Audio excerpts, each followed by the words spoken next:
अस्सलामु अलैकुम वरहमतुल्लाहि वबरकातुहू। रब्बि इश्रह ली सदरी वयस्सिर ली अमरी वहलुल उक़दतम मिन लिसानी यफ़क़हू क़ौली। अल्हम्दुलिल्लाहि रब्बिल आलमीन। पारा नंबर 8 सूरत अल-इराफ आयत नंबर 81। आऊज़ु बिल्लाहि मिनश शैतानिर रजीम। बिस्मिल्लाहिर रहमानिर रहीम। इन्नकुम लतअतूनर रिजाल शहवतम मिन दूनिन निसा बल आंतुम कौमुम मुस्रिफून। बिलाशुबा तुम औरतों को छोड़कर यकीनन मर्दों के पास शहवत से आते हो, बल्कि तुम हद से गुजर जाने वाले लोग हो। इस आयत की तफसीर में देखते हैं, बेशक तुम अलबत्ता आते हो मर्दों के पास शहवत से। शहवत का लफ्ज़ी माना होता है ख्वाहिश करना, किसी चीज़ की तरफ नफ्स के इश्तियाक का नाम है। नफ्स जिस चीज़ की तरफ माइल हो, नफ्स की ख्वाहिश शहवत कहलाती है। तुम अपनी नफसानी ख्वाहिश को पूरा करने के लिए मर्दों के पास आते हो, यानी औरतों को छोड़कर, बल्कि तुम मुसर्रिफ कौम हो। इसराफ का लफ्ज़ हम पहले भी पढ़ चुके हैं। हद पार करना, किसी काम को कसरत से करना, लिमिटेशन क्रॉस कर देना, हदूद से आगे बढ़ जाना, हलाल व हराम की परवाह न करना। सूरह शुरा आयत नंबर 166 में आता है, बल्कि तुम हद से बढ़ने वाले लोग हो। सूरह नमल आयत नंबर 55 में आता है, बल्कि तुम ऐसे लोग हो जो जहालत बरत रहे हो। अल्लाह रब्बुल आलमीन ने इस ख्वाहिश को इंसानों के अंदर रखा और इसको पूरा करने के लिए एक फितरी तरीका, फितरी रास्ता बताया, और वो रास्ता निकाह के ज़रिए मर्द और औरत का ताल्लुक है। ऐसा करना इस्लाह के तरीके पे चलना है, यानी जायज़ तरीके से ख्वाहिश नफ्स को पूरा करना भी इबादत है और इस्लाह का तरीका भी है। इसके बरक्स मर्द मर्दों का ताल्लुक, औरत औरतों का ताल्लुक, ये सारी की सारी चीज़ें गैर फितरी तरीका है, और यही हद से बढ़ना है, यही इसराफ है, यही फसाद है, यही बिगाड़ है जिसकी तरफ यहाँ इशारा किया गया है। आयत नंबर 82। वमा कान जवाब कौमिही इल्ला अन क़ालू अख़रिजूहुम मिन क़र्यतिकुम इन्नहुम उनासुन यततहरून। और उसकी कौम का उसके सिवा कोई जवाब ना था कि उन्होंने कहा कि इन्हें अपनी बस्ती से निकाल दो, यकीनन वो लोग बड़े पाकबाज बनते हैं। इस आयत की तफसीर में हम देखते हैं, और ना था इसकी कौम का जवाब अपने पैगंबर को मगर ये कि उन्होंने कहा निकालो इसको, लूत अलैहिस्सलाम को और इनके फॉलोवर को जो उनके पैरोकार थे, हज़रत लूत अलैहिस्सलाम पर ईमान ले आए थे। फिर इसी तरह वो लोग बहुत पाकीज़ा बनते हैं। ये कौन कह रहे हैं? उनकी कौम कह रही है हज़रत लूत अलैहिस्सलाम की। वो जो हम काम करते हैं उसमें पार्टिसिपेंट नहीं करते, उसमें इन्वॉल्व नहीं होते हैं।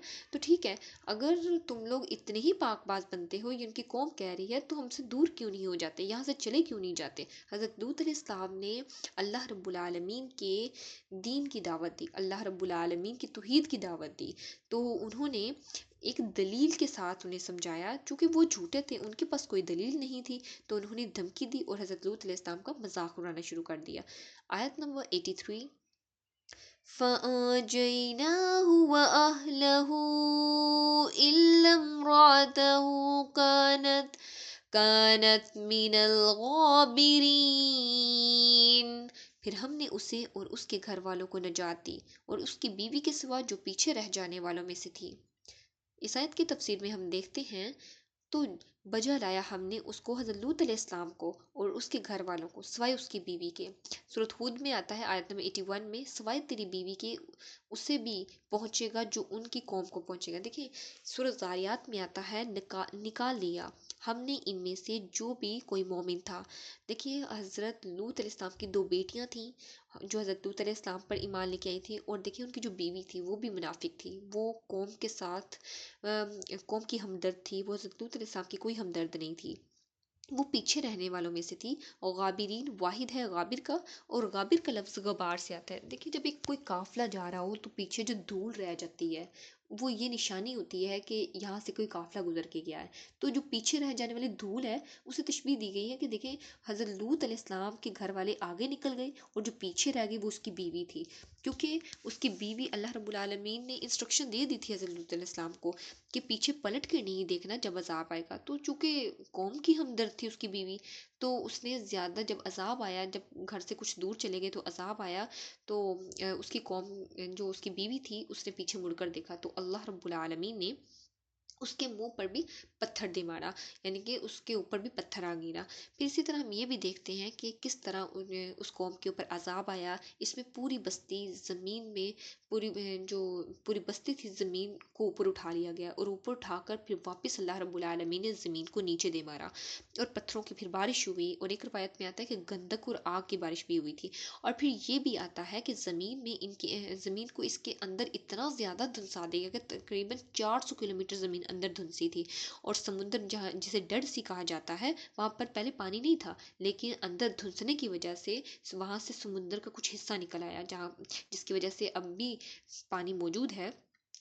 پھر وہاں پر علامات، پانی کے علامات کے آثار ملتے ہیں۔ پھر اسی طرح ریسرچ کے بعد پتہ چلا کہ وہاں پر ایک تباہ ہوئی آبادی کی بھی اثرات ملتے ہیں۔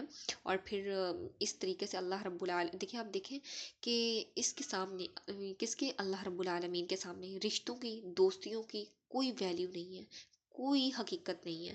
اللہ رب العالمین سے دعا ہے کہ وہ ہمیں دین کا سچا فہم نصیب فرمائے، اس پہ خود بھی عمل کرنے اور دین کا پیغام اچھے طریقے سے دوسروں تک پہنچانے کی توفیق عطا فرمائے۔ اور اگر قرآن پاک میں کوئی زبر زیر کی غلطی ہو گئی ہے یا کوئی بتانے میں غلطی ہوگی، اللہ رب العالمین ہمیں معاف فرمائے۔ آمین۔ وآخر الدعوانا ان الحمد للہ رب العالمین۔ سبحانک اللہم وبحمدک، نشہد ان لا الہ الا انت، نستغفرک ونتوب الیک۔ السلام علیکم ورحمۃ اللہ وبرکاتہ۔